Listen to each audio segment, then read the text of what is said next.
together by combining historical, climate, food, and economic data so you can make informed decisions as we shift into a new era. Here's what was, this is what's coming. Our world is never going back to 2019, so what will the new era look like? And most importantly, what is immediate that will affect the pocketbook and the outlook into next year so we can all get ready? Thank you for joining. I'm your host, David DuByne. Right along here with Ransom Godwin tonight. Thank you for joining us in this crazy, mixed up world, as the Verve would say. Have you noticed? Suddenly there's a huge problem in El Paso. Right at the same time, the banks are collapsing. Oh, wait, the boogeyman. You know who they're going to blame it on. All troubles are now going to be pointed to the fingers in the southern borders. It's just so quirky, so weird, so strange, the way that it wasn't happening, and then suddenly every single news outlet is on it, as we would say in the South, like a duck on a June bug. In unison, what's the messaging? What's going on? Why did it flip in a matter of days when all the banks are collapsing and reconsolidating into America? There will be one bank. That will be it. Ransom, I'm glad you have some time tonight to spend and try to make sense of the madness that we're seeing. You know, everything's encompassing. It's happening so fast, all encompassing. But that's just on the, the socioeconomic side of things. What about Fuego just hit off today? Not really the giant eruption that was expected, but that whole chain of fires starting to go off. Are we in a magnetic loop again? Are we going to get more volcanic eruptions?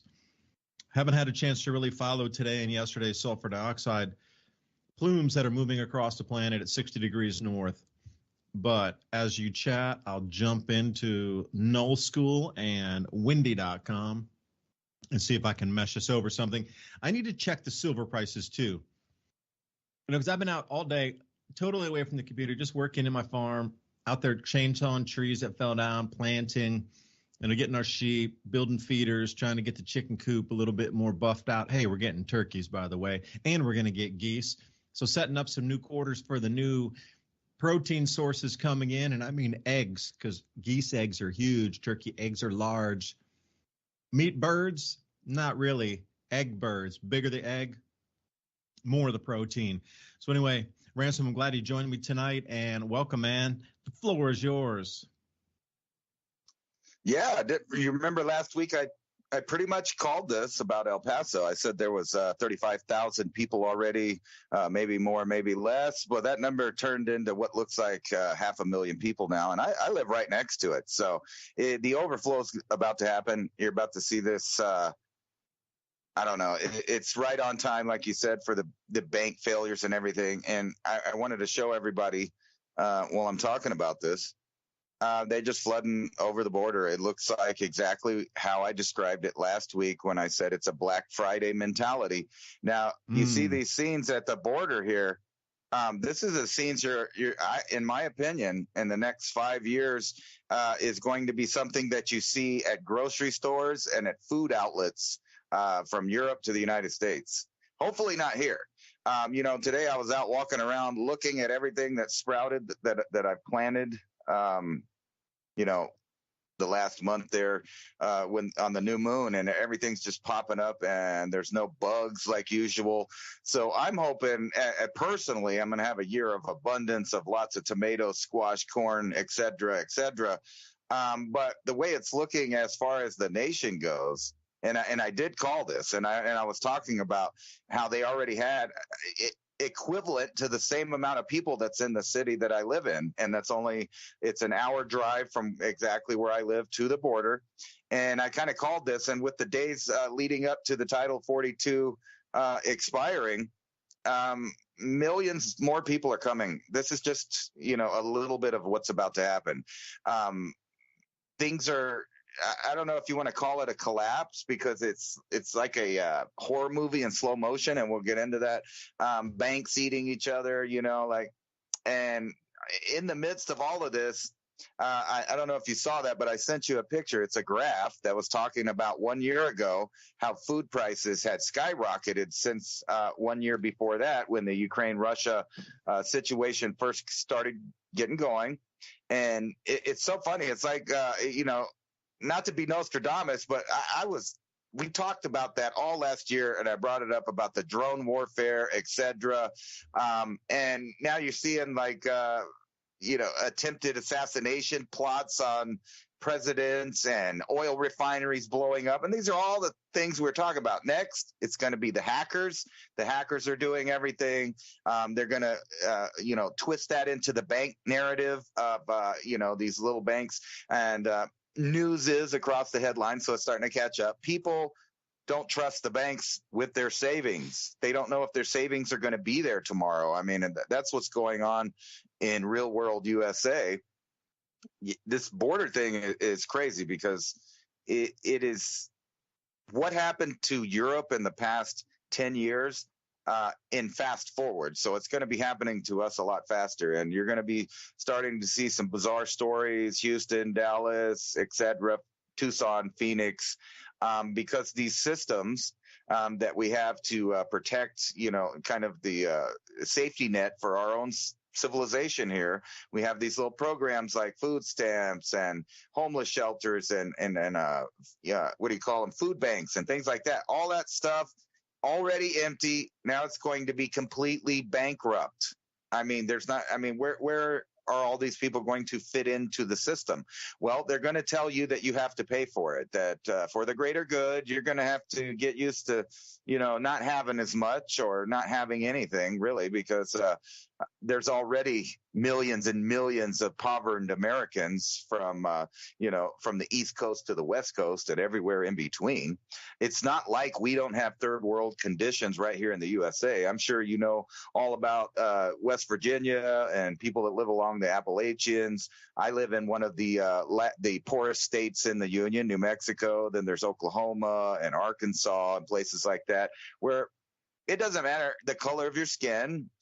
There is poverty by the hundreds of thousands already, and those people are barely being held together by these programs like food stamps and SNAPs and WIC for pregnant women and things like that.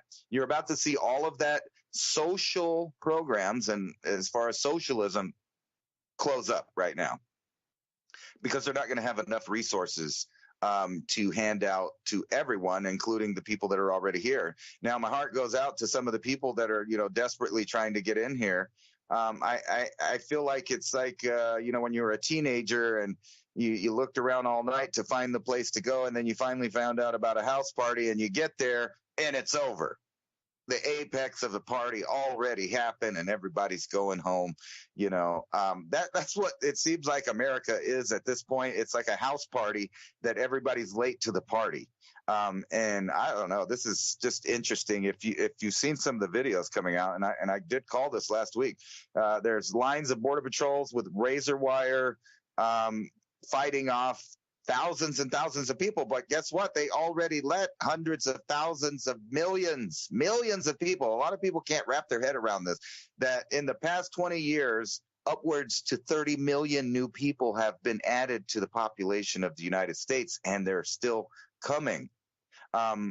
Obviously, there's going to be at some point the straw that breaks the camel's back, because social programs only work when people are producing. And if everybody's having a rough time, then there's going to be a lot less producing, but a lot more demand. And that's the problem we're coming into. This was obviously all designed starting with the first supply chain issues and alleged food shortages until they manipulated it into a global, I'm going to say, a pandemic of hunger is coming. I don't know let me reorganize my thoughts, because that's the way I see it. It's we're straight up in the I forget what that movie's name is with Harrison Ford there in the future, where it's just a mix of everybody is poor on the ground. It was Blade Runner, right, with the fake people and stuff, and you couldn't get any real products. Everything was fake. That's what we're doing right now. I mean, seriously, there's drones flying around in the air. some of them dangerous, some of them are corporate, and I have a feeling that all of this UFO thing is going to be lumped over onto these new technologies and just forgotten about, unless, like I said, this trick of world hunger doesn't work, and it doesn't work out for them like they think. And, because in my opinion, the third world from the Americas flooding into North America is not going to have the same effect that it did from the Middle East and Africa migrating into Europe. And the reason for that is differing ideologies. Even though they want the same thing to happen here, Cloward and Piven style collapse, I don't think it's going to happen, because all of South America and south of the border in North America are mostly Christian people, which means that they're actually going to assimilate pretty easily no matter what happens. And they're not going to get the effect that they think. But one of the effects is going to be that people are going to have to get used to less around until I don't know how many years it would take to recuperate from what I'm watching on live unfold, but it's been coming. And the next thing I predict, like I'm sure I said this last year, so I'm predicting it coming in the maybe this summer or in the winter, a actual combat zone on the southern border between cartels and different government officials. And that's the kind of destabilization that they've wanted. And I have a feeling it's coming to our doorstep right now. Yeah, you're right about that. The religious aspects of things are going to be similar-ish. There's that core of, Catholicism and Christianity, Protestant, etc. And as we come through, please realize that this is all for the reset. So I bought some great reset books myself here.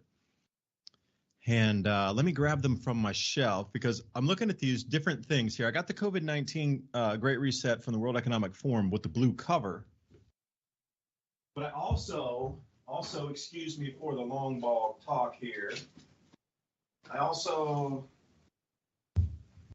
picked up, because I want to be able to study this thing and understand it at a deeper perspective. So the Klaus Schwab, Terry Mallory, COVID-19 Great Reset blue cover, which I picked up on Amazon. I also picked up the Great Reset from Mark Morano, who I know personally because of all the climate stuff that we've, done over the years. Not us together, but, we're in that same genre of it's the sun that's driving the climate, and whatever's happening right now seems to be because of changes in the sun and the famines that are inbound and this sort of thing, because you can't control a hungry populace. This is all meant to be, because if you knew the cycles were inbound, you would know that the carrying capacity of Earth can't cope with 8 billion people with shrinking food supplies, jet streams, cloud cells moving into different locations, and this volcanism feed.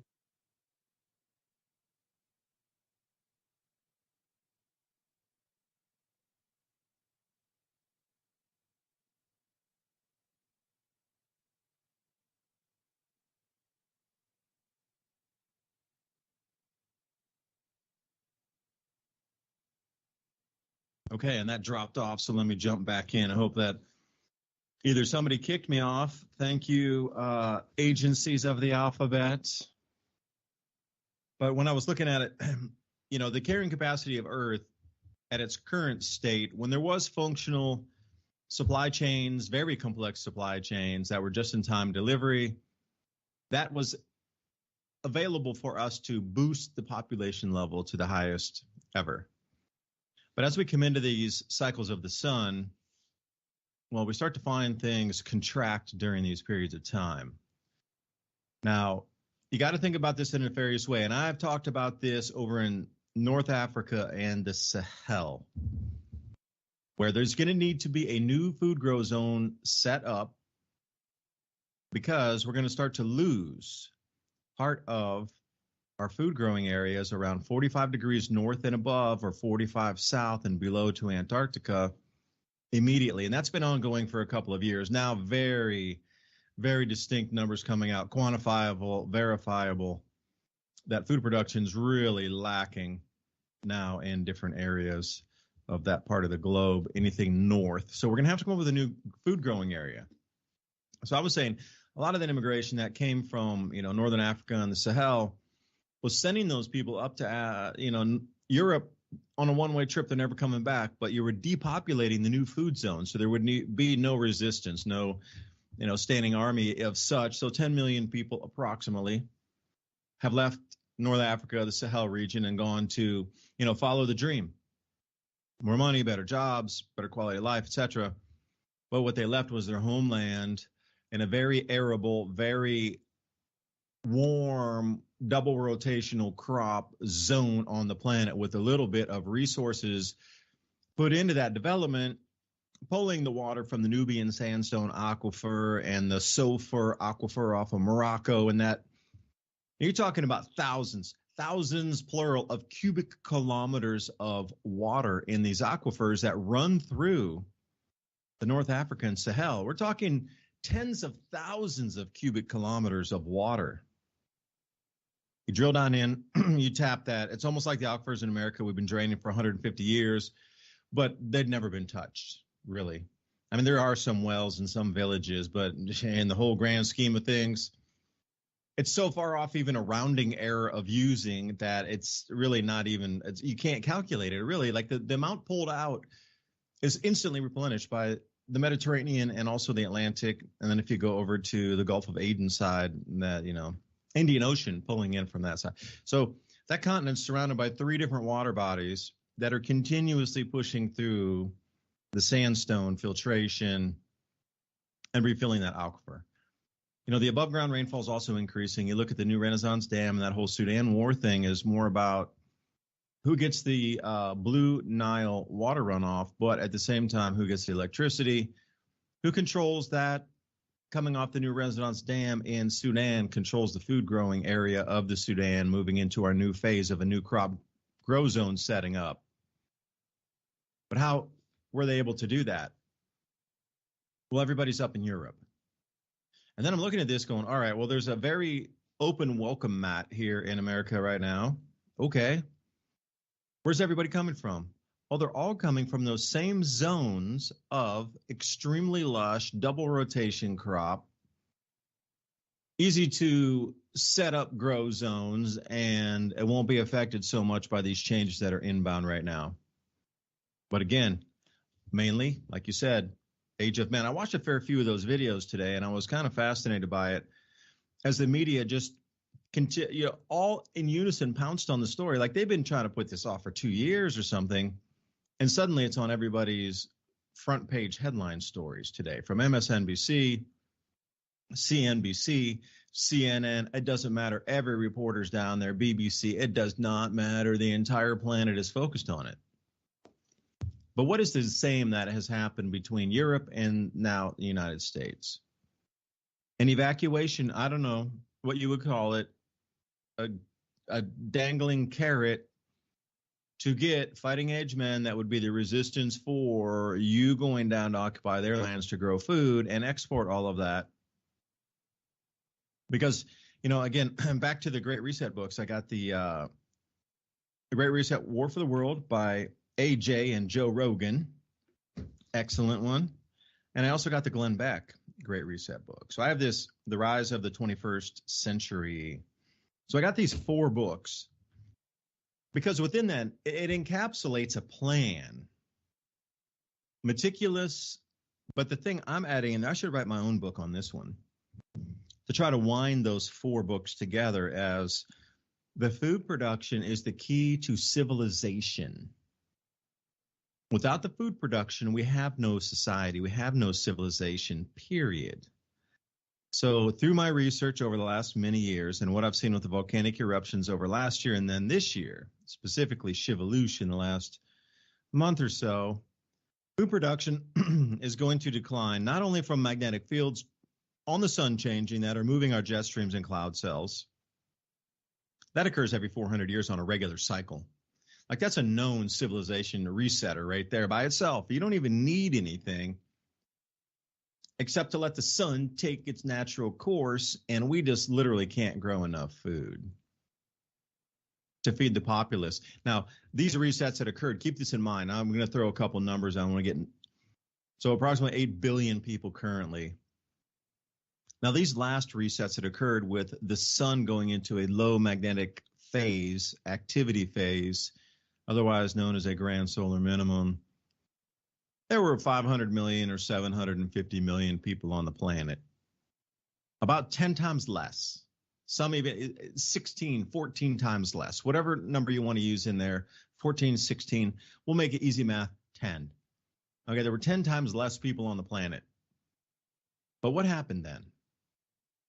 If we go back to the 1640s all the way until, say, 1690, pretty much that 50-year period, Europe emptied out.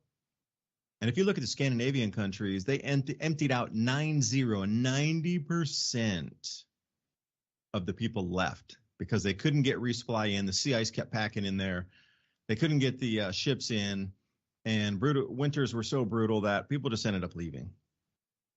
They ended up 10% of the population stayed. That's all the carrying capacity was in Scandinavian nations without resupply from ship at that point. And the huge amount of government restructuring, all these resource campaigns that occurred at the time. Navy sent out across the planet to look for new trade routes and new kind of spices and sugar and all these things that were brought back. There was a massive era of expansion looking for new resources. That occurred with 10 times, it's actually more 14 times less people. Because if you look at 8 billion and there's 500 million at that time and said 1600s, really didn't ramp up to 750 million people to like 1750. If you're looking at actual population in the years, I wouldn't really mark 750 million people until like 1750, which is really interesting because that was 750 and then 750 million occur in that same time, according to the traditional timelines that were fed on how society evolved. I know we could talk Tartaria all day long, missing history, thousands of years subtracted, but it's just interesting how 750 million people suddenly are there at 1750. Okay, I get a little overlapped on that. But prior to that, you go back in time, there were really not more than 500 million people on the planet, according to traditional history. So the carrying capacity of 500 million was completely disrupted and disturbed by one of these events we're in right now. No doubt about it. The gorilla hail you're seeing or hearing about is just the cusp of the really large stuff coming down. Now, this grapefruit-sized hail is going to increase along with the wind speeds to become bowling ball size here at the end of this run that we're on. The straight line winds are going to get so ferocious that they're just going to flatten like 100 square mile of crop in a single storm. And then you're going to have multiple of those storms during the growing season. And I'm really not even predicting in the future. I'm only looking at the past and telling you what had occurred during these different times in the past. So now put all this together into our modern day. The transference of wealth is occurring. And if you notice, where is all the BRICS countries? A lot of them are located equatorial, sub-equatorial, massive food growing areas. I know a lot of China is going to go offline up around Heilongjiang and that area border North Korea. But if you come down to like Jiangxi and Guangdong, further south, you're going to have prime grow area down there. Like, look at all the BRICS. It's all Southeast Asian nations. Like Indonesia is a massive food producer. Myanmar can double its arable land. And by the way, a little factoid for anybody that wants to, use this at a party sometime. Myanmar used to be the largest rice producer in the world in the 1960s. Eclipsed even China, because China is all domestic. During that time, they didn't have export market, and they were struggling anyway after the Great Leap Forward. It was like 58. The Great Leap Forward where they killed all the birds, and then the next couple subsequent years, the insects just ravaged that place, and they had massive famine. So the rice exports in the 1960s were pretty much dominated by Burma, or Myanmar now, but it was formerly known as Burma. English control. Largest breadbasket in Asia, period, was that export market out of Burma. Obviously, the English, they were in there, they were pounding it, they were using all the land. But think about that right now. Myanmar is only using only half, 50% of its arable land right now. So this area could definitely increase in production. But you look at all the other BRICS nations and the nations that are now fully application into joining the bloc. So you're looking at every single OPEC nation. There's not one OPEC nation that is not now applying to join the BRICS basket of currency, whatever that resource-backed currency is. But then you have all the equatorial nations that are also going to be food producers, but you got all the OPEC nations with their oil producers. But where are they? Okay, so just take account of the Middle East, which every one of those North African, Sahel nations, all the OPEC nations, they all want to join the new BRICS. But what is that? That is 13.5 million square kilometers of grow zone across the Middle East, through North Africa and the Sahel. And keep in mind for a second, America only has 9.5 million square kilometers of growing area. I should say North America. We'll include Canada because they have some lands up there which are quickly shrinking. But that area itself is larger than all combined North American production in terms of land square kilometers. That could be double rotated on a crop. And with all the new investment, think about this, like our system is dead, it's dying, it can't be revamped, the bank collapses are here. But if you're going to do one of the fourth turnings and come back in with Strauss and Howe, that investment, debt structure, debt-based economy needs to restart somewhere. Where is it going to start? It's going to restart with all the grow zones being put and all the investment to go in to set up new grow zones, which will be consolidated in just a few areas on the planet. So imagine that, to be able to control the entire food production system of the planet in a couple hands, in a couple of areas on the planet, and you are the ones that control it and then distribute it out to the rest of the planet. But notice where the BRICS are. I am very serious about this. They are the largest grain producers. You look at Russia and China, Indonesia, these are some massive food producing areas. And then all the periphery Southeast Asian nations, you get that whole equatorial band, and now most of South America, including Brazil and Argentina. Argentina just said they're ditching all dollars. They're going over to the BRICS currency. You're going to UN settle and everything will trade. Brazil and Argentina just moved away from using dollars. Those are the two biggest agricultural producers in South America. And they are moving into, and everywhere you look, the entire shift is here. Now, what is it that everybody else knows that they're not telling the public? And I guess that would be the question there.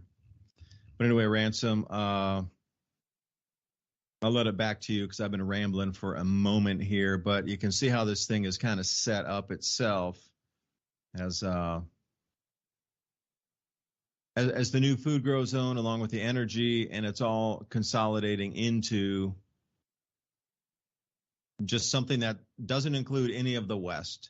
So something needs to be sacrificed. And the scary thing for me, after reading these books here, parts of them, I haven't read all four of those books in completion yet. I plan to. But what it looks like to me is there's areas that are going to be, they're cutting losses at the moment. Like the debt thing is one part of the banking system. It's totally gone. It can't be redone here in America. It's anywhere in the West. It can't be redone at all. The debt-based system has run its course. It's down to zero. They have to restart somewhere else. So they have to sacrifice. They're going to firewall off the rest of the Western nations because the debt system, yeah, we can produce enough food, maybe. But the economy, it can't keep continuing on its new system. On this new system and the old system do not mix at all. And we're coming into the food shortages. We're coming into the magnetic anomaly. We're coming into, nations against nations, but it's all about the food. You think Kazakhstan? You think Ukraine, or just because of politics? No. Those are the two biggest bread baskets out there. In Myanmar, you heard about them in the news pretty recently because they can expand their production and bring it up 50%. Like I said, previously largest rice exporter in Asia in the 1960s. So what are the random chances? I'm just going to ask a simple question. What are the random chances that Kazakhstan, Ukraine, and Myanmar all are finding themselves in some turmoil? And those are the three biggest breadbaskets on the planet that can ramp up production almost instantly with the right amount of infrastructure. Not even so much infrastructure. They already have that. It just needs the investment. But it looks like the Ukraine's being taken offline right now. So, Ransom, back to you, man. Yeah, this Brinks thing is pretty trippy because basically what they're doing is they figured out the game. And what's funny is that at the top of the Brinks is still the International Monetary Fund. They're still on top of that. So if the International Monetary Fund is okay with the Brinks, obviously, and the Russia-Ukraine war, is changing the way economic growth is going on there, and then you got China's continued economic growth while the West is shutting down. You can kind of see that they're just playing both sides to the middle, and who knows which side of because there's some really interesting stuff going on. The global elite want to put chips in everyone's head. They want to track you. They want to do this. They have all kinds of fanciful imagination about what they want to do with the world's population and how they behave and act and how they're traded around for currency themselves, the people. So there's a little bit of debate about what's going on with that. And obviously, China is the key to this entire plan, because if you think about it, they can't put chips in billions of people's heads. They can't put chips in billions of phones. They can't put chips in war equipment. They can't put chips in new cars. They can't make smart equipment for your house, like refrigerators, etc. All of these things, because we're dependent on China for those chips. And unless we start digging it up here. And the truth is that there's only certain areas in the world where rare earth elements are in abundance. And where are those places? The only ones that are digging stuff out of the ground basically is China, and China's, stretching its reach into all of those areas you talked about that are going to be Brinks nations all through Africa, Central America, and those are the new growth zones. And it does make you wonder why there's a push by Western powers to move people from those areas up to the northern latitudes and to the what's previously known as the first world countries and destroy them. Because it seems like if you were picking winners and losers like the central banks usually do, you would control that from the top. And it seems like that's exactly what's going on. It's a rearranging of the pieces worldwide to set up for the next stage of things, the Great Reset. The question is who's going to be leading that? Is it going to be the Anglo-Saxon Western powers and the central banks on that side? Or is it going to be the central banks on the other side? And we find ourselves in the same situation we always find ourselves since World War II, the Cold War, et cetera. It's always funded by two sides of the same central banks. It's a worldwide cabal of central banks. And now they have the power to, my question is like, why can't they just go over to the Brinks now and restart the whole debt agenda, the same way that they destroyed the Western world with devaluing their currency and continuing to take on more and more debt, a debt bubble.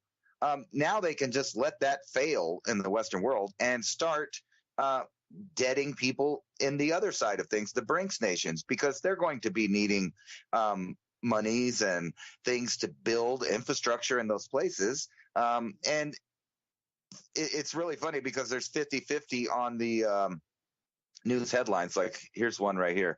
IMF chief shift away from dollar occurring, but no alternate U.S. currencies exist.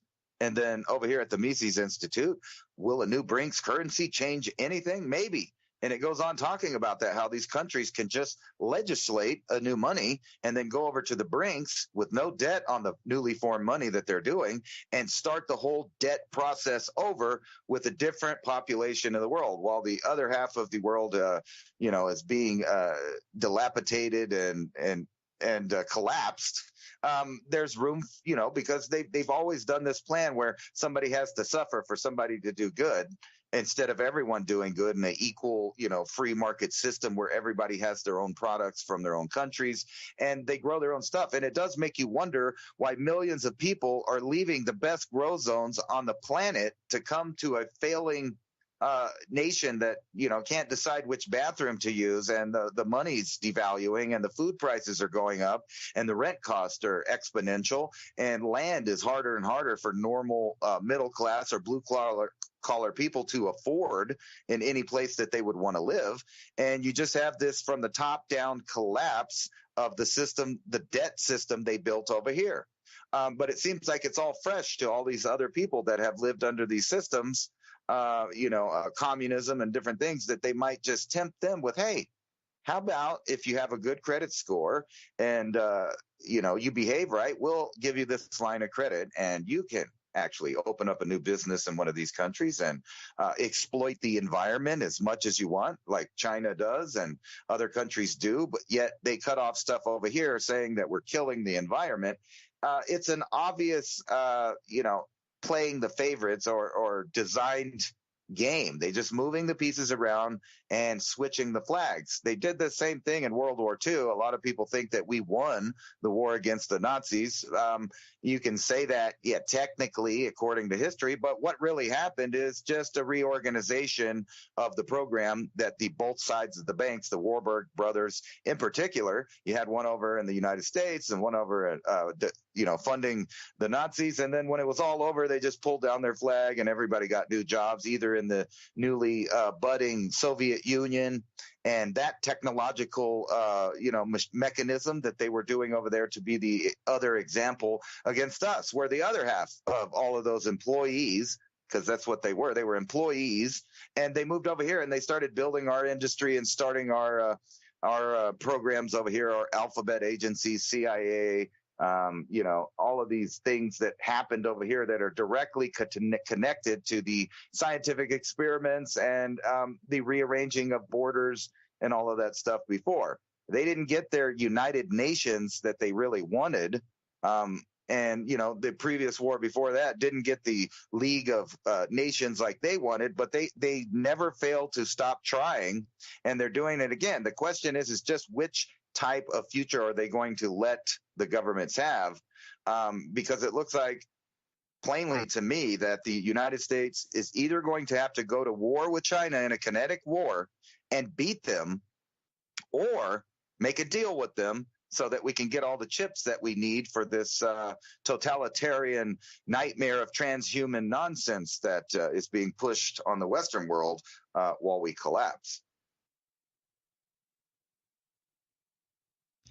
Yeah, look at that. I have a couple of thoughts on World War II and myself. I don't know if it was destroying the rest of the Antiquitech that was around prior, that because of this new post-$45 economy, Bretton Woods, there could be no free power. Because you got to understand, to set that whole structure up, we could only buy oil. Everybody could only buy oil, only use dollars for oil. Everything had to be the homogeneity of oil sales in dollars to have free power and magnetic motors and Earth's magnetic field generated power devices on demand in homes. Would not have allowed that, what we've seen in real time, anybody awake with your eyes now, the end result of that in 45 moving forward. Because I'm looking at now, I'm really looking at the Earth as just nothing more than a farm, really just a farm. Because, if you think in earnest about sound and magnetism, they're really connected. They are. Sound and magnetism.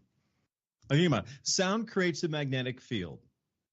And those moving magnetic fields create the electricity in that order. So think about sounds of frequency and vibration from the voice, the thoughts, the news, the music, and everything that's tuned in different harmonies and frequencies. 440 versus 432. Like the sound is what creates the field. And the energy within the field can then move. And if we're talking about electricity, which is also a trippy thing, I think I've spoken about this once before. You know, the electric company doesn't deliver electricity to your house as you think of it. They're shooting this electricity down the wire. They're creating the magnetic field for that charge to ride on top of the wire to deliver to your home, which is mind-blowing in itself. But sound and magnetism being connected. And now we come into the sorrows times of wailings and screams. Can you imagine what kind of vibratory pattern that's putting out? Versus happy, joyous sounds of singing and vibration and happiness and chantings and this vibration pattern. I mean, the money needs to be moved from one part of the world to the next. So when you were responding to my comments about, you know, setting up new grow zones, why don't we just start instantly and move that?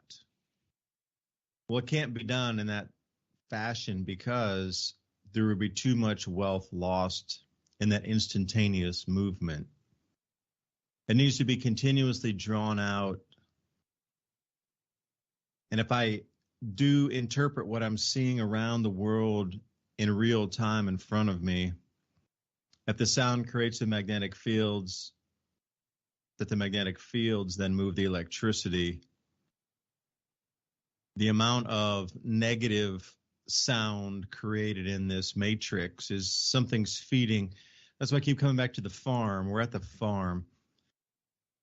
So just like we've set up a huge amount of new fences on our property here in the last week and a half, we're trying to rotational graze our sheep.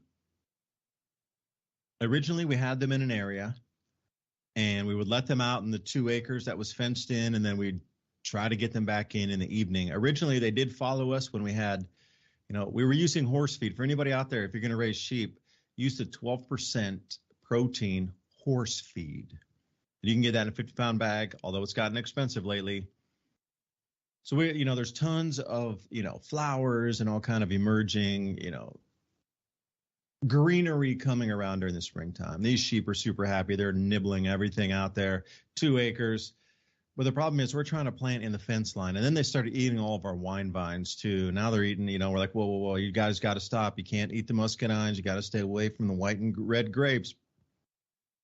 But they were starting to eat all the leaves in the fence line already. So we're like, this is a problem. So we're building it in and we're fencing it off. And we got 3 areas along a fence. It's probably like half an acre. But each day or so, we're going to move them to a different part. And then they come back and they sleep because they don't really eat except the feed we give them. And they don't really munch the grass around this one containment area that, like, quote unquote, put them to bed. There's lights around it. Our dogs can get around on the sides to prevent the coyotes from coming in. But Earth is being managed in very much the same way. If we think about rotational grazing with the sheep, it's no different from moving one area that has been overgrazed or has outlived its usefulness into another. Now it will rest, and the rains will be here tomorrow, and those grasses will grow again, and they will be vibrant in 3 to 4 days. And we can move those sheep back into there again and let them regraze once more. This planet is a farm. Your work is being harvested. Your life energy is being harvested. Your life force is being harvested. And if you look at it as whatever is controlling this planet as a farm is no different than us taking milk from the cow or taking the eggs from the chicken or taking the meat from a bird. No difference. You know, you got to look at scales from the solar system out into, you know, different star systems and different constellations within our local system here. Let's say in the spiral arm of the galaxy.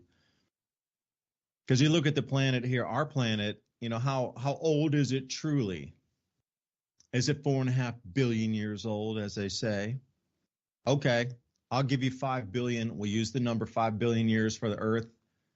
Well, there's some other planets and star system out there, very regionally, very much closer to us that are, you know, double the age of our planet.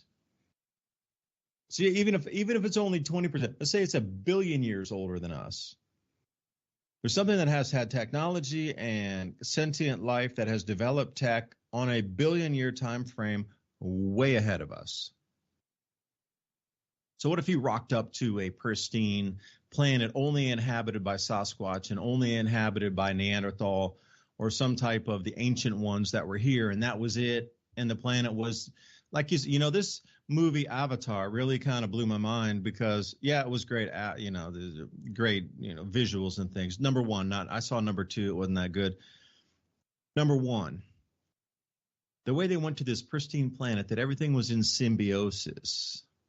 Everything was in stasis. Everything was harmonious. Everything was living within a living ecosystem on top of itself in a certain vibratory pattern that was pure and undisturbed.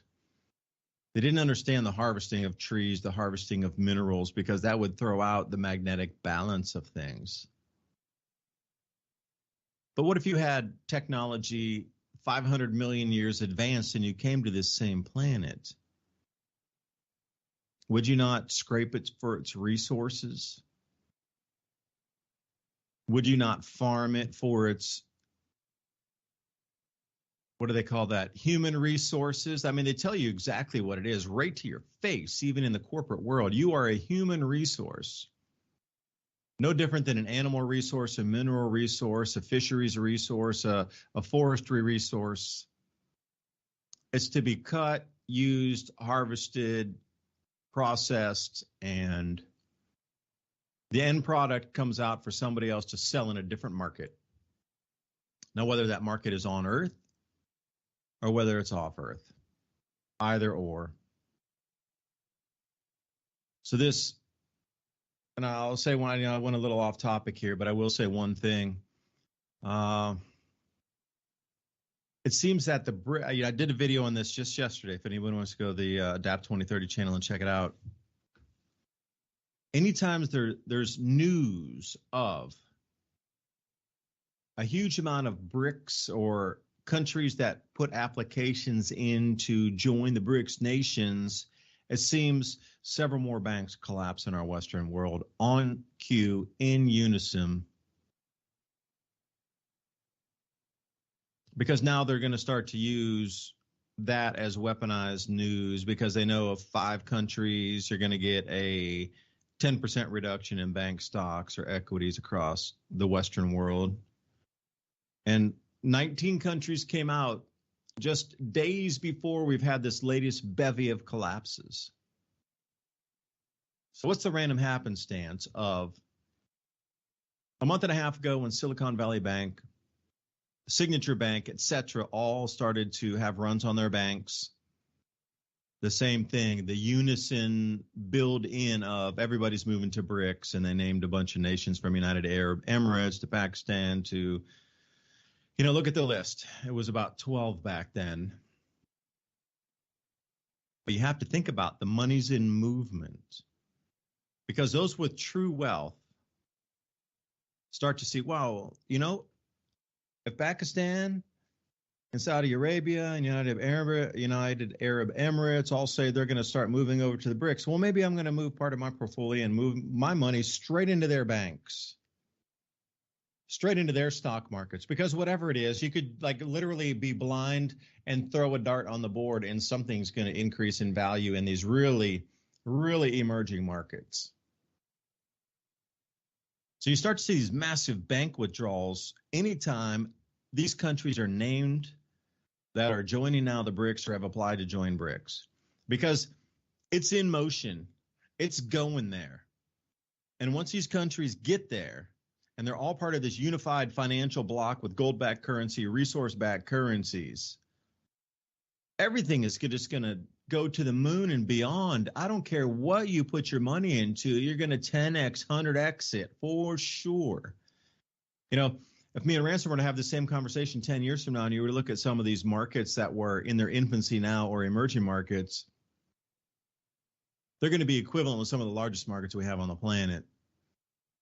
So every time the new BRICS nations are announced that they're applying for, me as an investor, if I don't have that kind of money, I'm just saying if let's say I had $100 million, or if I was a billionaire, I would definitely take hundreds of millions out and go, wait a second, Argentina's going away from the US dollar. They're joining BRICS. They're going to have all their agricultural production tied to their, share of the BRICS currency. They're going to tie it all to ag. Okay, I'm going down into Argentina. I'm investing in anything ag because I know that that's what's going to be the pledge to the new currency. Forget the US dollar. I'm pulling it all out. We're going down to Argentina. We're going to go to Brazil. We're going to head over to Indonesia. We're going to go into Thailand. We're going to go here, and we're going to spread our money around because anything it touches is going to make billionaires trillionaires and millionaires billionaires. This is how the money's going to flow. It's a slow wealth extraction. So I'm telling you, I really firmly believe from the bottom of my heart, really saying this, that anytime there's these major announcements of more countries by name joining into the BRICS and actually applying to join the block of gold-backed, resource-backed currency, that there's going to be more runs on our banks and Western banks in unison as people go, wow, there's another huge opportunity. Whoa, I need to take my money out of American market and put in all these new, they just said they're going to go in there. Awesome. Sudan's going in, Yemen's going in, Nigeria's going in, Tanzania's heading there, Kenya's going in, South Africa's there, Zimbabwe, well, that's an underexploited. Imagine if they get their finances in order again and they got all that gold mining up there still. Mozambique's heading in there, Malawi's going in. Damn, look at the possibilities in all those really small markets if you were going to spend and swoop some of your capital into those markets.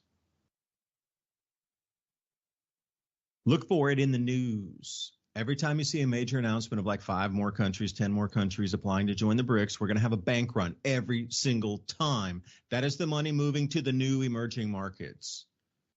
So anyway, Ransom, I go on too long sometimes. Please jump back in. We're coming off. Bring us on to the break. Yeah, well, you could totally see that they could just switch transformation of wealth, as Obama called it there. The biggest transformation of wealth in history has been happening since 2000 and a nonstop rapid pace to right now. And we could see it starting to collapse. And, when you say that, it makes me think that there's a big key component that a lot of people aren't thinking about, is that a lot of these families and politics and what we would call the elite have also planned ahead, just like what you're talking about. And you can just look, as they say, follow the money at what they're investing in to see what the trends are going to be, what they already have planned them to be. And you got to think about this. I wonder, here's a question for you as we go into break. Are the countries that have these emerging grow zones, or not emerging because they're already great grow zones, they're just some kind of reason why it's not being utilized or whatever, are those areas, are those countries the same countries that are applying for BRICS? Is that the same countries that also have these massive aquifers? And then, if so, who are the people that own those aquifers that are investing in those? Because I can think of what, we were talking about World War II, the Bush family, they started in the metals and they were helping certain somebodies over in Europe and they got in trouble for that. But hey, all's forgiven. And then, we skip to the future where the grandchildren are plummeting and destroying the Middle East for fabled weapons of mass destruction and killing millions and millions of people. But that same group of people also decided to invest in a bunch of aquifers down in Argentina, which is, bizarre. Why would they pick that specific area to buy in? But they're not the only ones that do things like that. You have T. Poon Bickens, or I could never say that guy's name. But anyway, the other millionaire that likes to, invest in the railways and the aquifer here in the United States. So it's funny. The games that are about to be played about transferring this wealth around to the new areas. And it doesn't make sense that the people from certain countries would leave some of the most fertile, best growing area on the planet and then come here to witness the collapse of looking like the collapse. I think it can still turn around, but as we go into this new reset, makes you wonder which side of the reset are you going to be on? Are you going to invest in the right things? Are you going to do the right trends to make it out on the other side and have your children and their children be able to navigate the new world?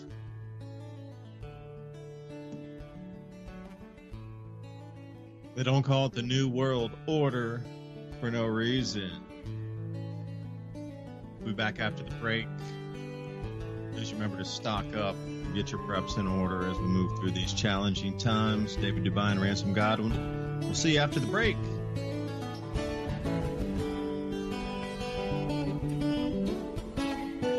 You're listening to Revolution Radio at freedomslips.com.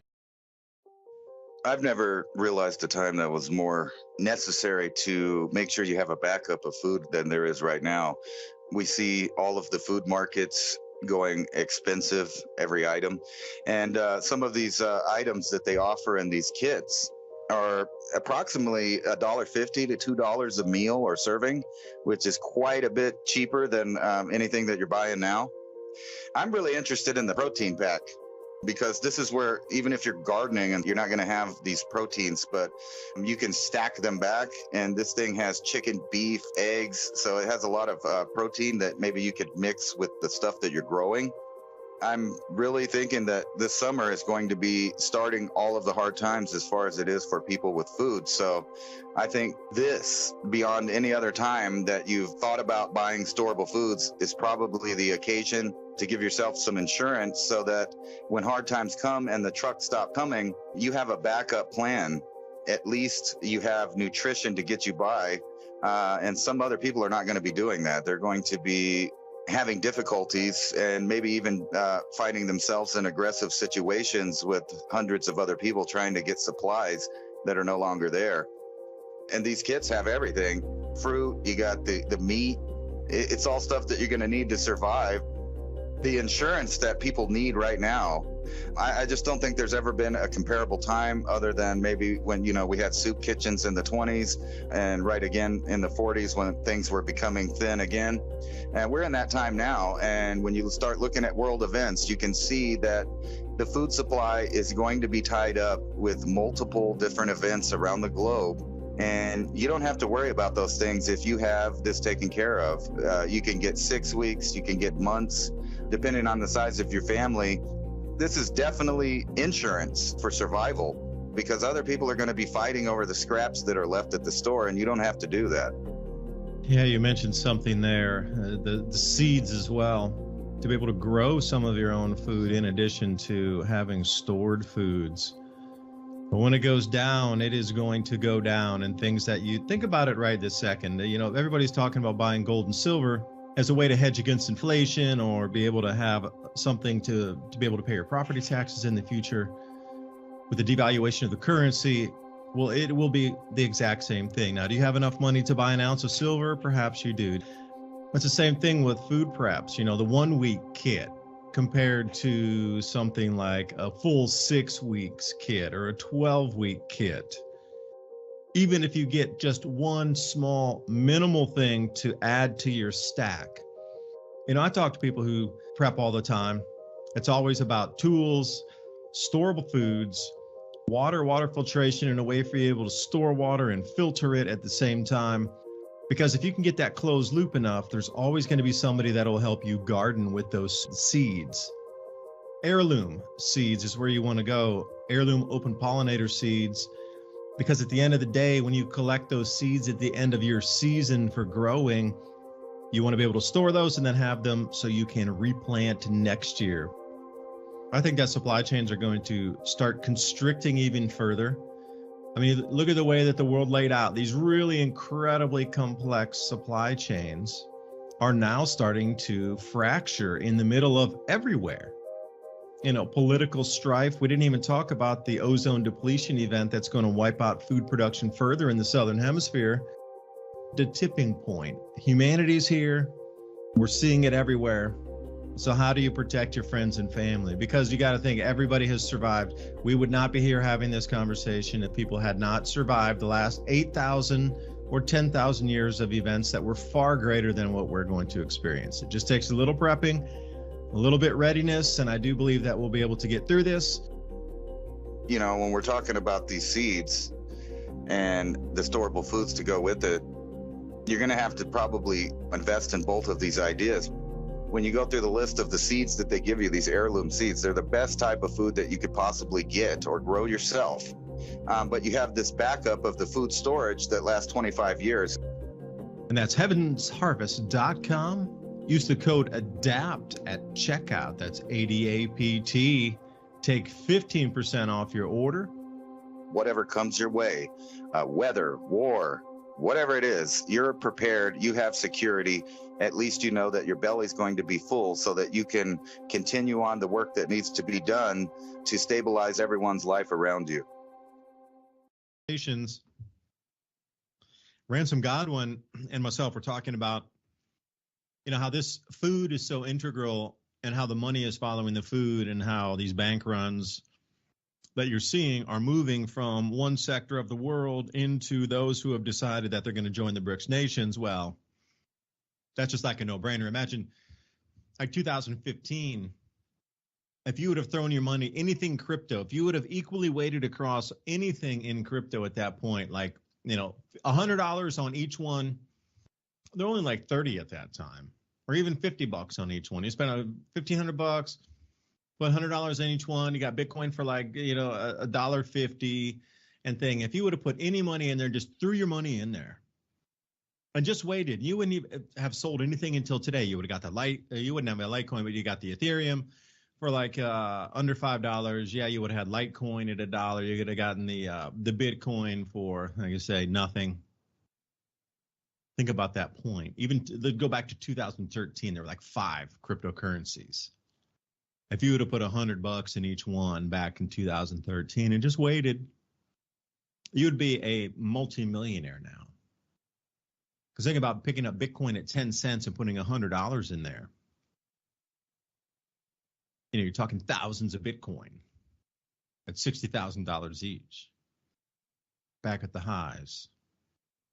This is no different than people who are taking the money now, those with wealth, and moving it over into a BRICS-aligned nation that is just an emerging market. There might be some risk a little bit because, the whole dollar dominating everything, and any 1 second your country could be invaded if you didn't agree with the day and you didn't put your dictator in power to keep American interests flowing with the minerals or the oil or whatever was deemed necessary for the American empire to continue. And if you did not or deviate from that, you were taken out. That's changed. That's done. So most of these smaller markets are going to become behemoths in just a few short years. And I really mean by 2030, 2035, some of these emerging markets that you never heard of are going to be powerhouses on their continents. Go down to Malawi and take a look at the ocean resources and the ports that they have down there. Mozambique. Yeah, you might hear about the island and whatever. You heard of it. There's some floods, there's some runoff and thing, but the ports and the geostrategic locations, markets, processing, labor, etc. I mean, all these emerging tiniest of nations are going to have just powerhouse economies moving forward. So how do you take that? And, thanks for Revolution Radio allowing us to talk some of these points. If you consider free speech, whatever's left of it, valuable, consider keeping this station right on air here. Revolution Radio donate tab, many ways to donate. It's right up there on the browser bar, right at the top. Because having conversations that allow us to try to sync up different events across the planet can help us, spin and move the Rubik's Cube of our own safety and communities as we move through these changes. I'll come back to the story. I think I've told it once or twice before. Since we mentioned World War II earlier in the program, there was a guy in Australia with his family who was absolutely sure World War II was like literally over the horizon, just a sliver, like he could see it inbound. And you got to realize Australia in 1940s, early 1930s, late 1930s, early 40s, was like, really remote in itself. And he was like, even this Australia is not safe enough. I am going to go to the most remote place on the planet nobody's ever heard of. The war will never reach there. This is going to be just so ridiculously remote that nobody will ever find it. And this war is just going to pass us over, and we're going to chill out on an island in the Pacific called Guadalcanal. Like, up to that point, it took them almost a month to get up there. And from Australia to Guadalcanal, what you understand today is just, a lightning fast flight, or, but that time you had to take, freighters up there, and then, they were traveling with a lot of luggage, and they were taking all their belongings with them as a family to move up to this island called Guadalcanal, which nobody ever heard of. The war would never get there. It was so remote, man. Nobody would ever even consider taking this spot. It was worth nothing. It was an island in the middle of nowhere. They're like, copra, C-O-P-R-A, which is a dried coconut, was their main export at the time. They're like, sheesh, that's not worth anything to anybody. There's no oil resources, no mineral resources. Nobody wants this island. We're going to be totally left alone up there. Guadalcanal. And that's where this guy chose to take his family. Yeah. So things can change in an instant. And before we went on the break, I was also talking about silver. So I did, Ransom, jump on here over to take a look at a few silver prices, and I'm over on AppMex, by the way, which I don't get any commission from or anything. I just know a bunch of silver selling sites. So I try to use this is sort of like in the middle, not super expensive, not super cheap. Treasure Island Metals, if you want to go there too. I don't get any commission from them. Not saying anything. I'm just saying these are, some places you could look for comparison of metal prices.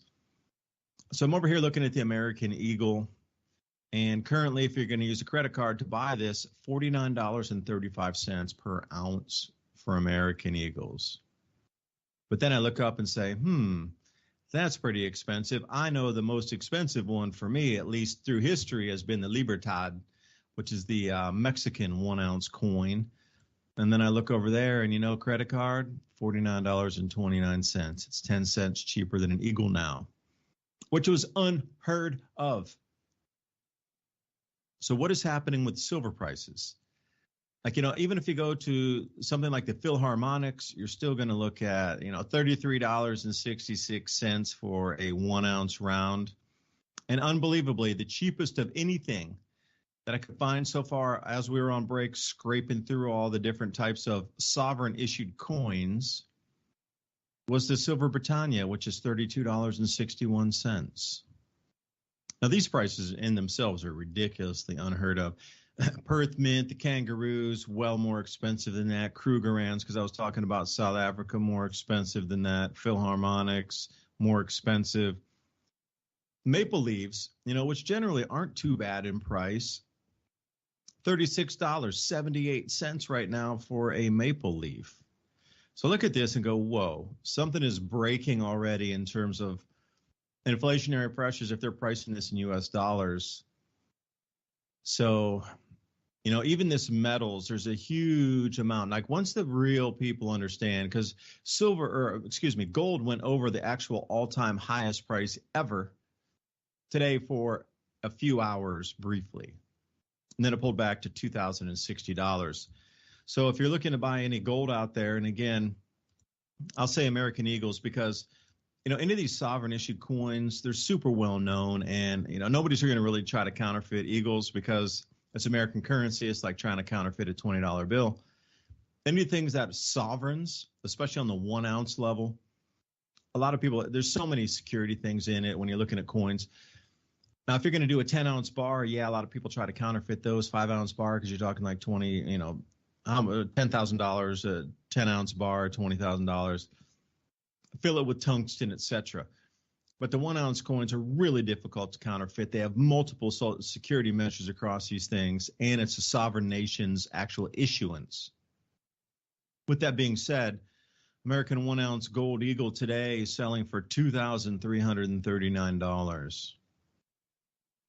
That's way up. Imagine the COVID time, that stuff is $1,700 is what you were getting it for. So wherever you look right now, these prices are starting to run away.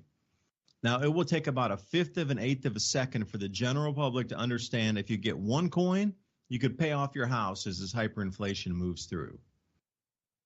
Got 300 million Americans. You got how many millions of Australians, New Zealanders, anybody that's just in this Western aligned block. Like, think about how many hundreds of millions of people are in Europe. Now, what if they all just want like 1 ounce? 1 ounce. You're talking billions of ounces to protect yourself from hyperinflation. And this is where coming in to try to protect your wealth and all these changes, a lot of platforms you can't really talk about this. So Revolution Radio, again, thanks for letting us on here and spin through some of these ideas. But Ransom, this massive retail money outflow and deposit runs and bank runs and all that, it's just going to continue. I mean, we're in the feedback loop now. Do you really see us going back to stability in these banking markets and silver pricing, gold pricing, or do you think we're like at runaway now where it's actually gone off the hill and that snowball's getting bigger? It's like those crazy videos you see of avalanches coming down slowly, boom, and then suddenly. I definitely think the paper money could just all of a sudden be worthless. But, judging from history all the way back to ancient times, I don't think gold or silver will ever be one of those types of money that are not worth anything. Someone's always going to recognize the value of gold and silver, even if it's just off of the name, itself. And I was showing a lot of those coins, and you can just imagine how many people actually are getting, the real money and hiding it. And it's the same thing that happens before every war. I mean, you think back, that's exactly what people try to do, is hide a lot of their wealth and their jewelry and different things and their coin collections and hide their coins. Unfortunately, just like you said, no matter where you are in the world, including right here in the United States, things can turn on a dime, so to speak, a mercury silver dime. In fact, things can turn, and a war that you don't think is going to touch you where you live can all of a sudden one day reach out and touch you. And we kind of know that anyway. All of the events that happen worldwide are going to continue to happen as far as natural phenomenon, hurricanes, earthquakes, and those kind of natural disasters, volcanoes. Those are things that we can't do anything about. But you can plan ahead as far as it goes for, things that people might do, which is that a combat zone may, end up being where you live. If you don't believe me, ask all those people that, live in that area all through Europe that seems to get a peaceful life for some time. And then the next thing they know, they're in war. I saw this article one time about a lady who left in World War I, and the new place that she settled, she had to leave again in World War II. And it was just, ironic that twice in her life, she thought everything was stable and it couldn't go bad. And then boom, there it is. And, when we're looking at the border and we're looking at prices and we're looking at the geopolitical instability going on worldwide, we got to keep in mind that there are masters behind this, and they do have the power of the best of everything, the best technologies, the best artificial intelligence. And I was just showing an article there, the UK and US intervene amid AI industry's rapid advances. Right now, the global elite and the powerful, the people with money, billionaires, are using AI in an unfair advantage. Now, keep in mind, these people are also investing in the silver and gold markets and all of these other markets, and they have the best artificial intelligence working on their behalf, outbidding, investing in different things. Not only that, they have the ears and the mouth and the backup of politicians worldwide. So we know that, they get heads up. As we know right now, there's several people in sitting positions in U.S. politics that have openly inside traded. And, it's okay because they make laws to protect themselves and allow them to do it, but not the public. So the public never gets a chance to have that same foresight. But I kind of argue that it's just that people aren't paying attention to what they're doing. And, they kind of tell us what they're doing with headline after headline, because we know that the political establishment and the mainstream media go toe to toe and hand in hand and two-step the public into a naive, dreamlike state by giving them constant fear factors of things that they shouldn't be afraid of. There's no shortage of that, but then they deny things that are actually happening in reality. Don't believe your lying eyes. And you can see the instability happening. And that has nothing really to do with the new people coming across the border by the millions. However, those two contributing factors are going to combine to create a unique situation for us here, as all of the jobs are gone. And the multi-billion-dollar companies are not planning for a future of a strong labor force. In fact, they're planning for a future of a smaller population of subordinate worker class people. And a lot of people make this point when we talk about the future of AI and robotics, that if they keep making robots where they fill every job, what are the people going to do? And the answer to that is, you're going to do whatever you're told to do, because you indeed are going to be part of the system. And it's funny that you brought up that movie Avatar, because I just watched the sequel to that last night. And, not to mess it up for nobody, but it's basically the same movie. But they do point out that, you have these different groups of humanoids, and, you find yourself rooting for those humanoids to kill the humans, because the humans are the corporations and represent capitalism in this fictional tale. And, they do put a truth in there about the bad ways that some billion-dollar corporations get away with their form of capitalism, destroying and putting out chemical waste and deforestation and other things. And they do highlight that.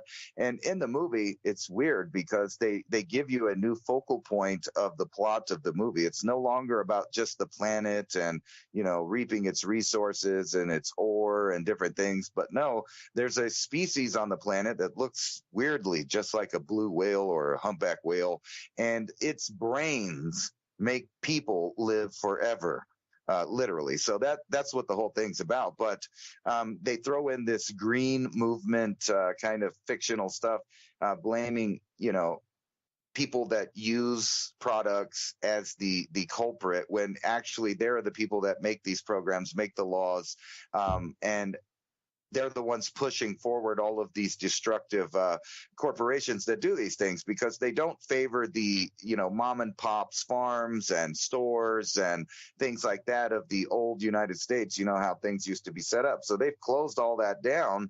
But like you were talking about before, they have all of these new areas that they have yet to I don't know if rape is the right word, but new areas to, bring into the economy with new peoples that haven't, fallen for the same trick many times. So it's like they're done with us over here.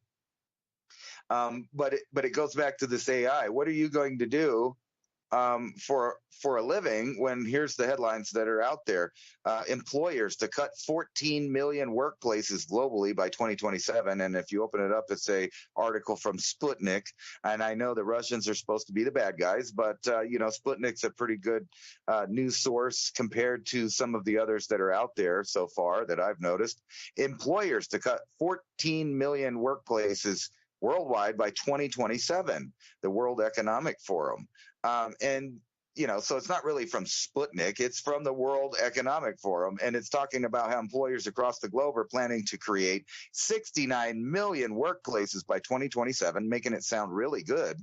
But at the same time, shutting down 83 million workplaces, which will result in a disappearance of 14 million workplaces. And they're saying it's only 2% of the current global employment. I don't know where they get these figures, because they know that many countries around the world, although people do work all day, it's not the same kind of employment that runs economies as far as paychecks, 401ks, investments, and things like that. So we know that gold and silver are a backup, and it always have been. That's why governments always make those things illegal right before they're about to have a bad time. And it's so funny that you say that. The same article we were talking about, the BRICS, fits with the gold and the silver. IMF chief shift away from dollar occurring, but no alternative to U.S. currency exists. Well, of course there is. There's always been gold and there's always been silver. So really you can't go wrong with that. But back to the AI and the robots, they are indeed, just like on those Pandora movies, going to incorporate this thing where cities have these robotics and they are doing most of the automation, which puts the American worker or any worker for that fact around the world out of business because, they're going to use things like, well, there's child labor and there's this and there's that for more and more reasons why human beings don't work. And in the transition period, they're going to have to do something to appease the masses. And I think what that is a universal income, which is basically a worldwide program that's going to be pushed out on people. That's basically welfare. They found that welfare works. It destroys the nuclear family. It destroys ambition. It destroys entrepreneurship. It destroys all of these things because it's a safety net that's used in the wrong way and incentivizes the wrong kinds of behavior. But whenever these governments switch around, if you've noticed, they talk about these smart cities and private cities and things like that. If you look at the destinations they're going to all the countries the millions of people are leaving in migration. So it does make you wonder, what is the plan for the next world, I guess, the new world order. And that seems to be a redistribution of the wealth to new places so they can exploit new areas and new peoples. And at the same time, like you said, David, I think it's a very important mention that most of the people that are leaving and going to the northern latitudes are military-age men, which means that in those countries, whenever they implement some kind of tyrannical rules which exploit the country, its land, and its people, there will be no massive amount of resistance because all the military-age men went north for welfare, went north for what they thought was going to be an easier life. But meanwhile, it's shutting down here. The jobs are disappearing. The resources are drying up. And we're having a main worldwide competitor to the money, which is the BRICS, and all of these other countries that have felt like that they've been taken advantage of by the West are have their arms open to China and Russia for exploitation. And of course, they're going to do that. So that brings us back to this weird dystopic future in which they have to have everybody with these little devices and technology for a complete track and trace system, a social credit score, and all of these things. In order to achieve that, we have to have a unified front as far as totalitarian government. And that means we either have to beat China or join them. And I think what they're doing is secretly joining them. But at the same time, it's a theater of war. And I think we're going to get a repeat of World War II, where it seems like it's clear cut, black and white, the good guys, the bad guys. But in reality, the same bozos at the top of the central banking cartels are the ones making money hand over fist while they take people's lands, their resources, and slowly evaporate their freedom in each little country that traditionally had a border and had its own national sovereignty, which was a protection against worldwide tyranny. But we're seeing that disappear, where there's only two factions, and we already know how that works out. They practiced it with the Cold War. It'll just be a new cold economic war for a period of changeover. It's kind of the growing pains for the New World Order. And during that time, we're going to see all of these kinetic wars, which we're already seeing unfold, and also starvation. And not starvation because the world can't produce enough food, but starvation because the powers that be are not allowing it to either grow or to be transported or sold or bought by specific people around the world. Yeah, cut off one of the largest natural gas feedstock pipelines, and then your fertilizer production's gone across Europe. And please remember, tailing on to this statement, the pesticides, herbicides, fungicides are all produced from that same set of rearranged chemical chains, long chain, short chain. So you got to think about oil in a barrel. You have that really heavy stuff, bitumen at the bottom, and then you have the ultralight stuff that's aviation fuel at the top. And everything between that barrel can be rearranged in terms of how long those molecule chains are. If they're really, really, really short, they're gases. If they're really, really, really, really long, then they're tar. So imagine if you had the chemical ability as an alchemist to rearrange molecular bonds to change something to a gas that was a liquid, or change a gas into a pelletized version of a gas. That's literally what we're talking about, is modern day alchemy. By rearranging natural gas, CH4, or you're actually taking the sulfur out of if you're looking at somewhere in the Caspian Sea, really heavy sulfur, remove the sulfur first, then you're going to refine that. If you're looking at Saudi Arabia, you got the light sweet crude, heavy sour crude includes all of the sulfur. We're involved in modern day alchemy, and without the feedstock, you just can't produce anything that we need to improve agricultural output. So even just Europe going down alone has limited 40% of global availability of fertilizers, herbicides, pesticides, fungicides. Just that alone, we lost 40% of available input to boost crop production. That's huge. That's truly huge. And, you talked about AI there. I've been researching AI because I understand it's the next change. It's as integral to understand it as it is to understand the internet. I had a friend of mine over today earlier, and it was like, man, you can't really allow that to, use that to run your life, to produce your content and all these things, because what are humans going to do? We have to stick together as a species, because this AI is just, mind altering for me to even try to understand, how it works. So, back to the principle of workforce in itself before this universal basic income comes in. And I hope it is a catalyst for creativity and spiritual evolution in the human species and the Homo sapiens sapien, by allowing all of this free time, which would have been occupied by work time, that now gives you bountiful free time. But the problem is that thing's running over there on the left at trillions of calculations per second. It's evolving and turning into its own consciousness. Because Lee Iacocca, if we go back to the 1980s, I know some of you listening tonight were not even alive in the 1980s, but thank you for joining. Really, thank you for everybody out there spending your valuable time right here listening to the conversation, so we can all come up with solutions together as a unified thought body of human consciousness, thinking of solutions for what we are in today. But Lee Iacocca in the 1980s goes over to Japan, and we're looking at these U.S. factories here. I'm talking mainly about auto manufacturing lines, Chrysler, Dodge, etc. Just clunky behemoths, barely functional, 20,000 employees coming on a single shift, no robotics, everything's hand welded. You're putting like one flat piece into a press mold, and like nothing. Okay, break time, everybody, 30 minutes. Lee Iacocca rocks back over from Japan and is like, we're going to cut this down, lean manufacturing. We're going to slash the workforce by 75%, and we're going to put in robots, and we're going to produce these cars in, triple the time and half the cost, and we're going to improve from that point. That's our base point. And then they just rocked it. And you saw how quickly the auto manufacturing changed with, that lean manufacturing coming in from the Japanese style. Lee Iacocca brought that in. Well, we are in a lean workforce with the new AI. You have to think about this.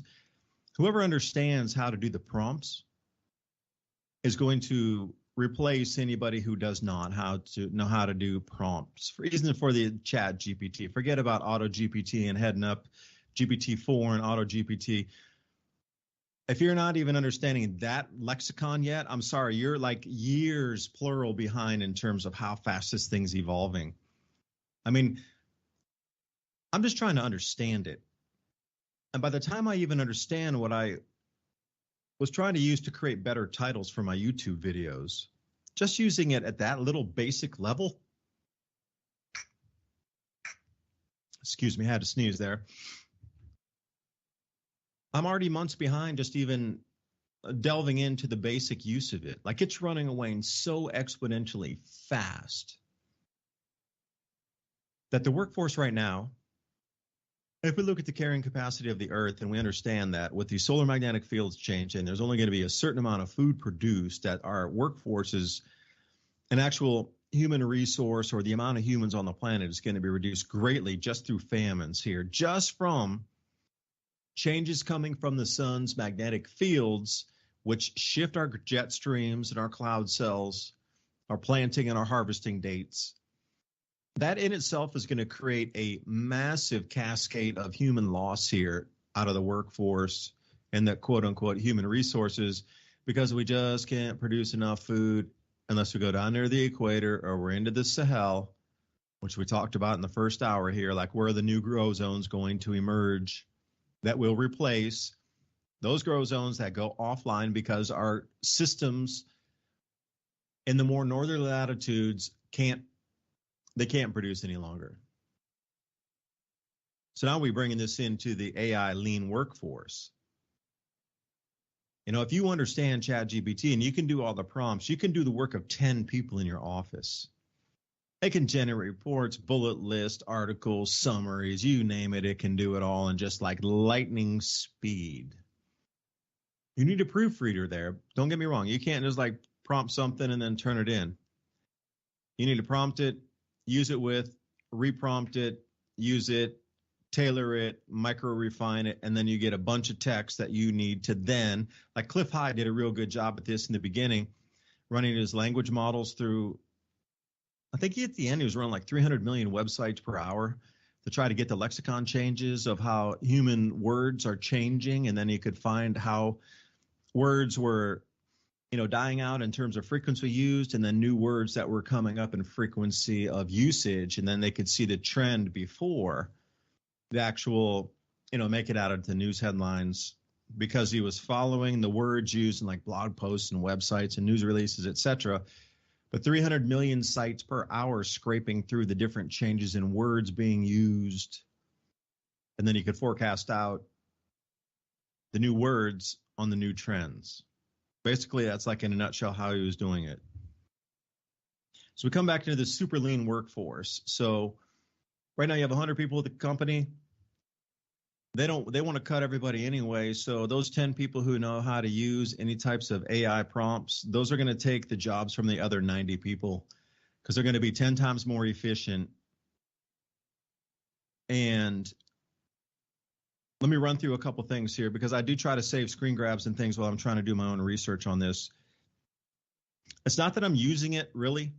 I am to a point where just trying to, like, I'm really trying to generate better titles and better summaries for my videos to get more eyeballs onto my videos. And that's truly the extent that I'm trying to use it. Yeah, make a couple bullet point lists of things, but beyond that, you know, I haven't really even delved into the text to image, you know, that's out there yet. But if any of you really want to start to understand the breadth and scope and depth of this thing that has already overtaken our planet, you need to go to LION. This is Large Scale Artificial Intelligence Open Network. And it's truly open AI, 100% nonprofit, 100% free, blah, blah, blah. So they're trying to hook you into the system, because once you get in and you start to use this, you can't not use it anymore. Like once you're in it, it's like a heroin addict. Once you use this to 10x your productivity, you can't go back to your 1x productivity ever again. Like once they hook you for life. This is digital heroin at the best description it possibly could be. Because just these 4 different things here will absolutely shatter your reality of what it is. The LION 400 million is just a reference to a data set that has 400 million English image text pairs. Now that grows by the minute, by the second, by the day.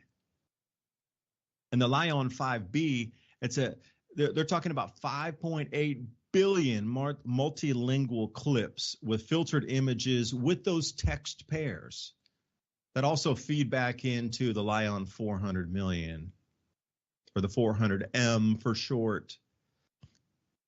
And then you got clip H14, which is what is language interactive pre-training vision transformational models, which trains everything as soon as it sees an image, a piece of artwork, any video clip, any audio track.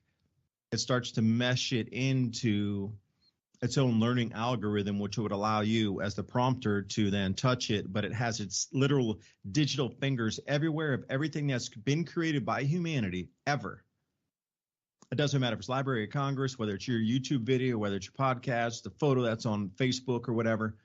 It grabs all that and is able to synthesize that data into your prompt output as it thinks as you as a human already. It's way past that level. It's like millions of times smarter than you, this thing already.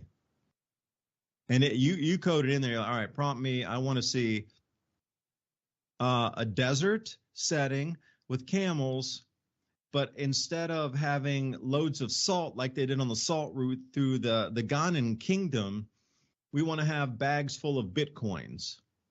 And it'll kick you out the most incredible image that you've ever seen. And then the Lion aesthetics. It's a subset, and these are all model trains here. They try to even read your thoughts on what is a pleasing image for you. But this thing is so far beyond just like generating a text to image or your prompt to image thing. It's trying to read your mind to give you the correct image for your pleasing thought, a pleasing image to you. That's how intelligent this tech is already, and it's in its infancy. Infancy is an understatement. You know, you think about the internet in 1993 or 1995, that's where we are with this AI right now, and it's trying to read your thoughts to create the most harmonious, pleasing image for you based on your prompts and everything that it has scraped as data of you across the internet. And it knows you as a digital being that you've ever put out of anything in any social media posts, anything you've ever loaded on the net. It is connecting back to you to try to generate an image just for you. Now, if that's not just scary and terrifying right there, and you got, well, okay, so if any of you are looking out and you say, okay, what's this talking about text to image stuff? I'll give you a couple here. Stable Diffusion is a good one to use. DALL-E 2, that's DALLE 2, and then Midjourney. These are kind of the easiest ones to use right now. They don't require that much prompting or know-how to really get an image generated. And you know what? There are actually search engines now of all these new apps that are coming out for digital prompts for text to imaging. There's probably 200 of them now, and they're just more of them by the second. I don't know. I think it's actually what's called an AI agent that's recreating itself to create new venues for itself for more people to prompt into in different languages and different platforms. Because it's gone from 3 to 200 in like 3 months. And now I know there's not enough coders and developers out there unless they're all using AI to write the code for them to create the exact same thing, but at a 5x or 10x or doubling of what the last tech was within weeks. So if we're getting up to AI agents they're specifically designed autonomous creation algorithms that run through and recreate themselves. And it does seem that it's become self-autonomous now where one AI agent is creating a set of new market variables for the next either emerging market, developed market, or whatever you are in the social media sphere. It gets so deep that how are we going to compete with this as a human being? Because if you look at the amount of AI tools that has emerged just in the last 2 months, literally 2 to 3 months, you got AI website builders, tools store that helps you, build and rack in tools to drive funnels to different places. You can generate AI music, AI writing tools. I mean, anything a human could do, this thing can do 100 million times faster than you. And when I say that, it's no joke. They're going to be billions of times faster than you with it. Before the year ends, this thing will be 1 billion times faster than you. Before it was thousands of times. Now it's at millions of times in just months. Now it's going to be billions. So, when we talked about, off-planet entities, is this Earth a farm or not? Because you have to wonder, how long has this tech really been around? Is this finally being brought out into, mainstream, if you will? Or is it this uber achievers that we see as the billionaires on the planet have had this for 50 years and we're finally just getting it? You got AI copywriting, instant copy generation, personalized website experiences. You got prompt generators for responses inside your social media, music composition, like I said, custom soundtracks, interactive music generation, AI curated focus music. You got AI powered task management, which then can do the tasks for you if you prompt it after it gives you a task list, which is like, all right, create me a business. And then you run off and you get your AI agent to then go in and do all the market research for you and then generate a website, and then you generate a funnel, and then all you do is, connect your bank account and it runs autonomously and then generates content to get the clicks to the leads with the titles to bring it in, and then focus all of your traffic into a single drop point, and then you just collect money. That's where it's gone in months, not years, months. And for me to even try to even talk about this, I might sound like a madman, because they talk about driven audience growth and tweet optimization and scheduling and boost conversions and AI chatbots and trading lab AI and all these different things that are just running through 1 million miles per second here. Like Rose AI is one that I'm trying to work with. Now, just FYI, if you want to delve into one here, Rose.ai, because what it does, it creates charts and graphs for you. So what it does, you can scrape the net and you put in your prompt like, I need a chart of historical usage of gold and silver in Africa from 1850 to 1910. And it'll run through every single library on the planet and every single text and every single article ever written in humanity ever. And it'll find all the information and compile it for you and then spit out a chart in like 2 seconds. Just some of this thing that used to be proprietary AI of people who worked like 50 years to get all this information. I was talking to somebody about an insurance company, and they were back in the 1850s on risk analysis for different types of different industries. Like when there were injuries, et cetera. Like what was the most dangerous industries? Well, they had proprietary data back to say 1850. Well, this Rose AI just blows them out of the water. Really, they've lost all of their market share. Now, there is still going to be a lot of corporations that'll sign up and, still pay the fees because it's proprietary, et cetera. But you can blast over into Rose AI and get the exact same data, probably even more detailed, because the better you prompt, the more concise your charts will be on the outflow of that. This thing is, it's just, like I say, it's kind of hard. As a human looking at this power of this AI already that's ingrained across the world, just the power and the level of it is kind of humbling, because you look back in the past and you look at these stories of giants and you look at gods, quote unquote, small g's for, through antiquity, there's been beings and events and those things that are supernatural and things that are just so outside of the scope of the power of these, lightning bolts, planetary lightning, interplanetary lightning, etc. The scale of something that's so far outside your even comprehension of even knowing it could exist is this same thing running live right now on our planet.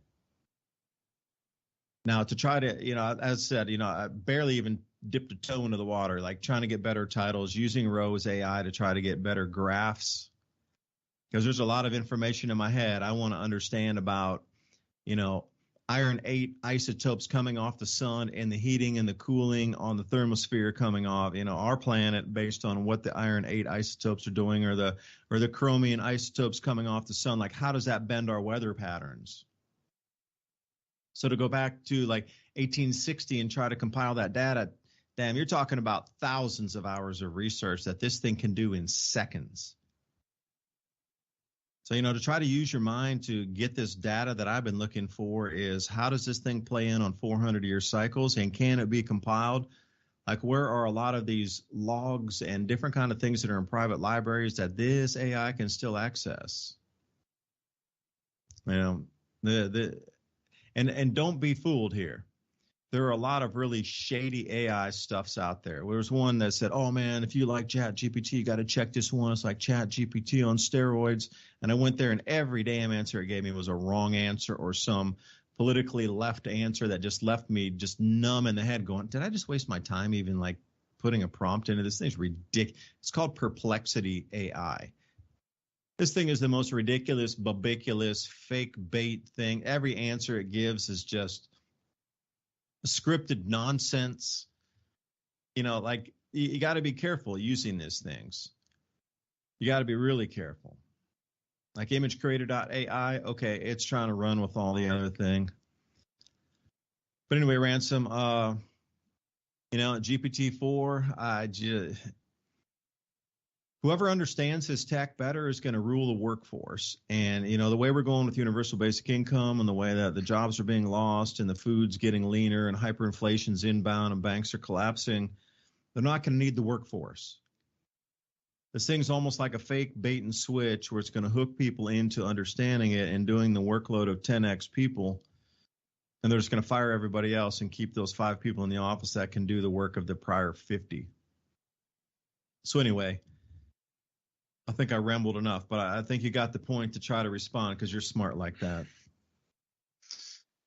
Yeah, I kind of see most of that as somewhat of a distraction. And what I mean by that is that they've given wonderful tools out there with the AI as far as marketing and media. But like you said, it's programmed from the beginning to be biased. Now, what I see the AI conundrum is for we don't know if there's been a singularity. And if there was, then it's inevitable, that it's going to happen if it hasn't yet. The problem is these things can do a lot of things, and with the right machinery set up for them, or at least set up where they can create their own machinery, they can do almost anything a human can do physically. The problem that I've seen with almost every AI is that it lacks one thing that human beings have that it doesn't have, which is imagination and inventation. It doesn't invent things. It regurgitates what humans have fed into it in different ways and different combinations. But you mentioned a lot of those imaging software AIs, which I've played with. And, I got bored with them in one night because I realized that nothing it's going to produce is not something that I have not seen before, generated by human beings. It just regurgitated it or, mixed it all up into new images, true, but really they were old images and all of the ideas within the images come from human beings. So the better the prompts you give it, the cooler the photograph looks. And, if you got a better plan versus some of the freer ones, it makes really cool artwork. But the truth is that artwork is still and always has been created by human beings.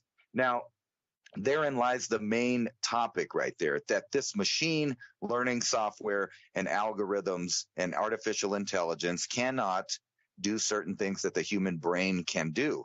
But they have a fix for that. And like I've been mentioning, the idea is to chip everyone, or at least have them with a device that affects them either electromagnetically through microwaves or other means, or simply through the AI running everything that they see and hear through the portal in their device. So like you said, it runs all of the tags. It figures out all of the ways that the internet works so that you can find out things. It works well with parameters and program things, but it doesn't do that other thing, which is invent things and come up with new ideas.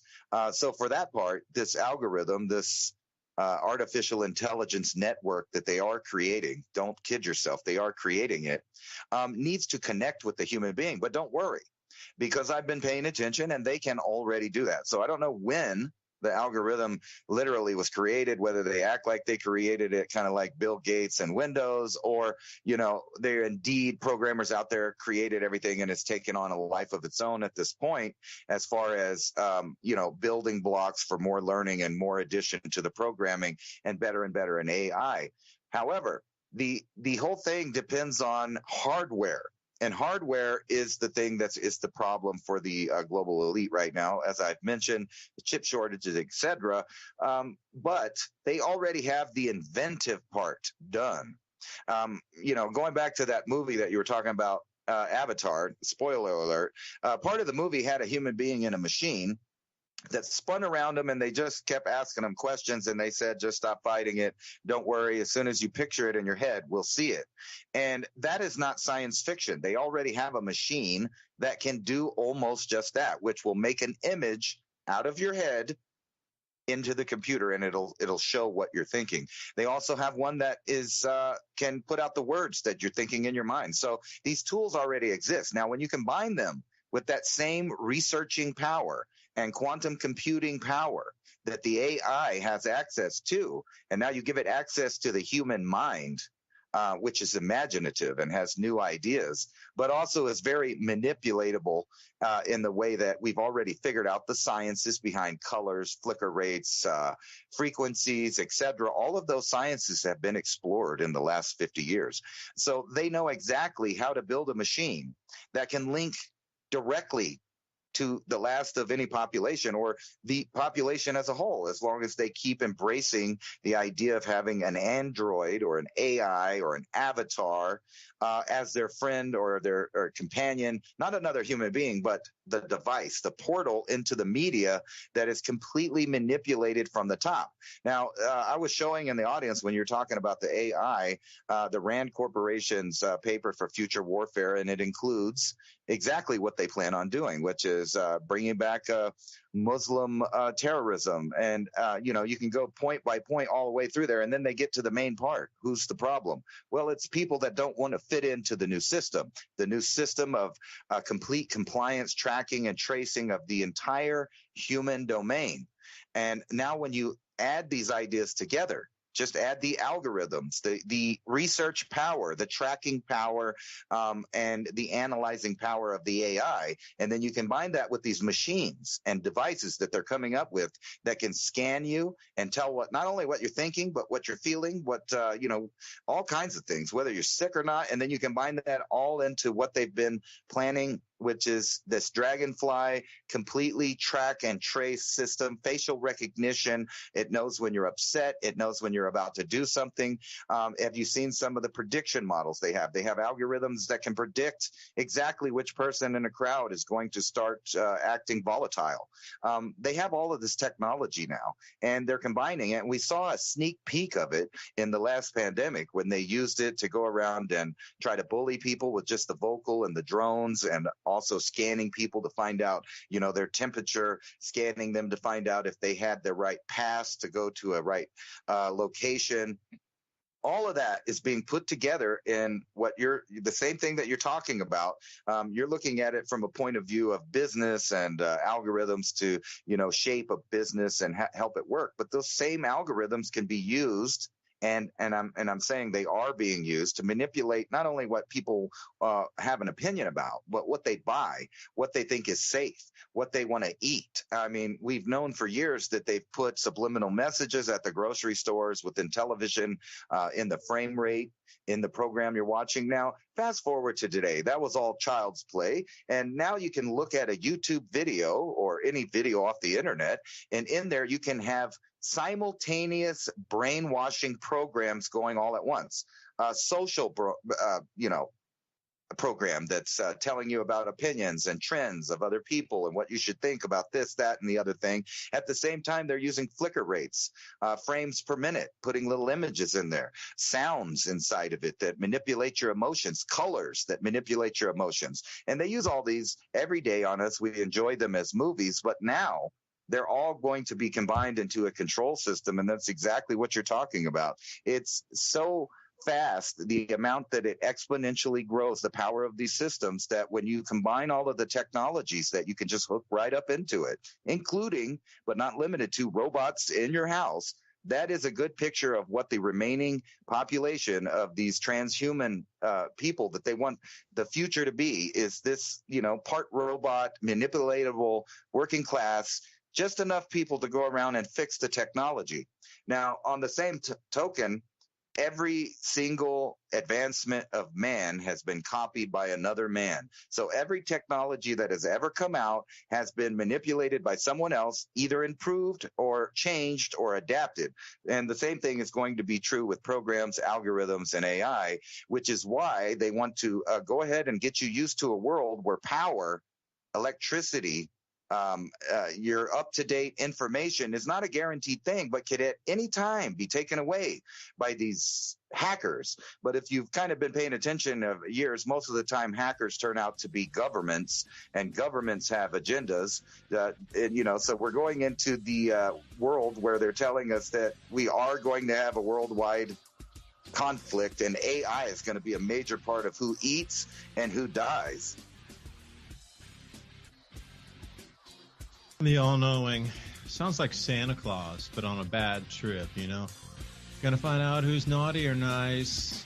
It sounds like Santa Claus has been pre-programmed. Like, we've been through this iteration. This is 2.0. They built a Santa Claus story in there, already knowing that the AI could read thoughts thousands of years ago.